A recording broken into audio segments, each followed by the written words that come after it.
What did your mother say that made your jaw drop? 1. My first year of college, chemistry was kicking my butt. I came home for the weekend, pulling my hair out. Mom asked, "Can I help you?" I said, "What do you know about chemistry?" Not in a snotty way, just a perplexed way. Dad laughed and said, "She's a nurse." For the next hour she taught me better than my professor. She blew my mind by making me see her as a person and not just mom.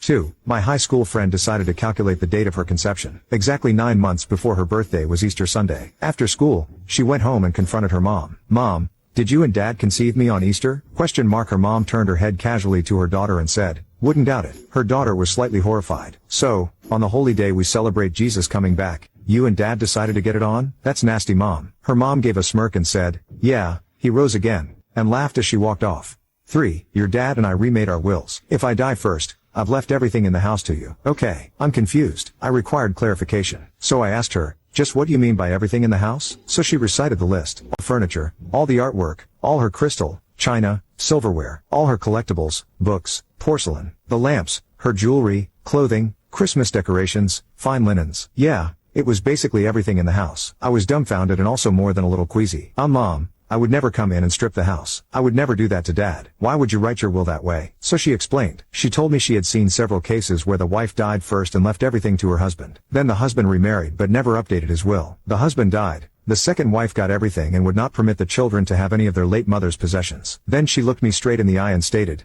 "I know your father. If I die first, he will remarry. He just wouldn't be able to live on his own. And I will be darned if some other woman is going to walk in and treat my items as her own." Yes, my mom paid for most of the items herself. She worked, bought quality, and wasn't about to see someone else waltz off with her stuff. 4. When I was growing up my dad had an affair. It went on for years and he was in and out of our lives. My mom finally moved me and my sister back to NY without my dad and we resumed our lives. During that time my dad cleaned up his life, found God, left his mistress, cleaned up, and won my mom back. They're still married to this day. My dad tells this story of when he was trying to win my mom back. He noticed she was wearing a new watch. He suspected it was from a certain gentleman at her work and she didn't answer, so he knew it was from that man. He said he was so mad and so jealous and to this day gets jealous. I realized the irony of a man who had a years-long affair getting jealous. So my dad one night was telling us about it again and how mad he was, and then he left the room and my mom, my sweet mother, doesn't raise her voice, stood by my dad all those years, is quiet and hardworking, a pillar of strength and honesty. She looked at us girls and said, "I found that watch on the floor at my job and kept it." I enjoyed letting him think it was from a man. My jaw fell, then I laughed my ass off and was so proud of her. And to this day my dad still doesn't know the truth.